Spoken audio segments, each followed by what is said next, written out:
Hi, hi, hi. Hi, on the 4th of July. Yeah, I could be a poet. This is the Bard, Sir David the Bard, coming out of Kangaroo City in Australia. One of the people that makes comments doesn't like me to say that. Hi, this is Sir David the Bard coming out of Kangaroo City in Australia, down under. I have a chance to speak back. I have my freedom to speak back. Anyway, I wanted to do a video here. Those of you that have put up with pictures of my children and family, you've been very kind. You know, I remember in the old days when we had slideshows and somebody went on a vacation and they made you sit down in the dark and watch 300 slides of a tree in Africa. We hated it. But you know, I had to do something for my own therapy. It's the 4th of July. I learned how to do that crap. I'm getting pretty good on the computer these days. I lock my door so Allison can't come in anymore, so I don't quite learn as much. But anyway, I enjoy watching my kids and where we've been and what we've done. And so if you don't like them, I don't care. I don't care. Anyway, I have an article here for you that I think is funny. Okay, this is coming out. Let me tell you which newspaper this is coming out of. And this is so typical. Yeah, here we go. Oh, the Salt Lake Tribune. That's the main paper down in Salt Lake City. This says, Pew dispute leads to words blows at Mormon Utah chapel. Two Mormons boxing each other in sacrament meeting, I guess. So anyway, one Mormon dispute over a Mormon blessing of a baby and a missionary farewell service ended with one churchgoer offering the right and the other the left fist of fellowship. Now that's funny. That's funny.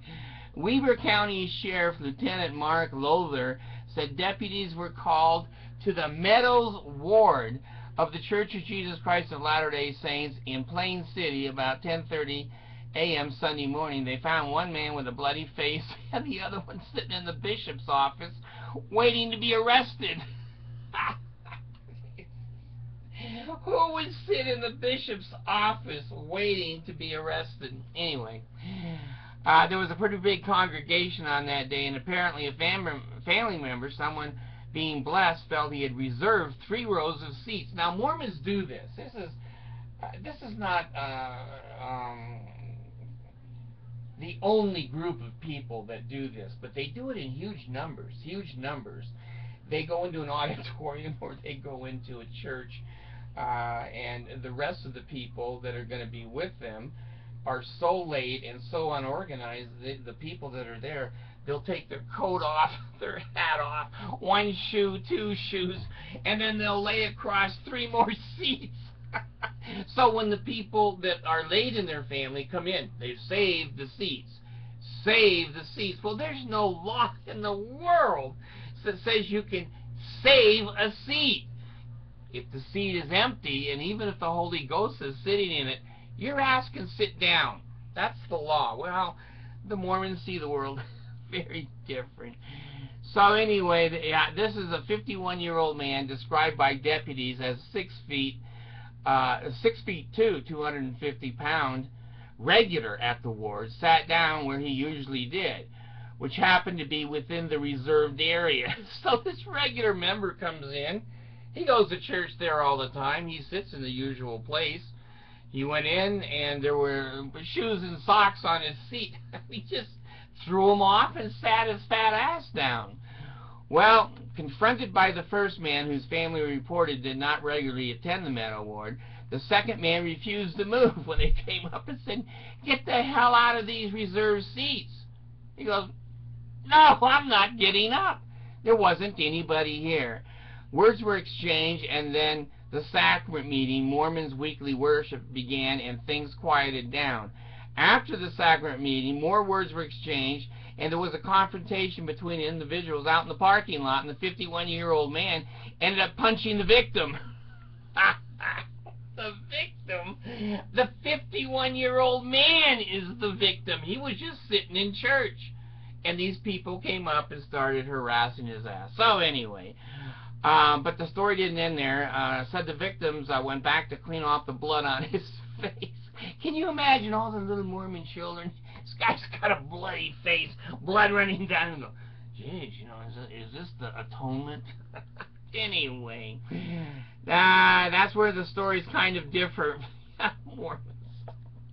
They'll lie their asses off. But the suspect apparently was driving away. I guess that's the 51-year-old man. Allegedly, he swerved towards the victim in the parking lot, who jumped up on to the hood of the car to lessen the impact with the car. The suspect exited his vehicle and again confronted the victim. He couldn't get him run over, so he goes out, I guess, and punches him again. But other churchgoers restrained him, so someone is yelling, "Get the elders' quorum! We have a Danite in the parking lot. He's trying to kill somebody." So here you go. Here's Sunday morning at the ward, Meadows ward there. Guy can't sit down, wear their shoes and socks. They think they own those benches. They don't. And when they come up and harass him, he won't leave. And then they go out and start punching on each other. One comes in to get the blood off him temporarily. He goes back out, and the other guy tries to run him over. He jumps up on the hood of his car, and I guess he's trying to be a hood ornament. God, he had garments on. What the hell was he afraid of? Oh, if this was going on in my ward, I'd go. I think this is funny shit.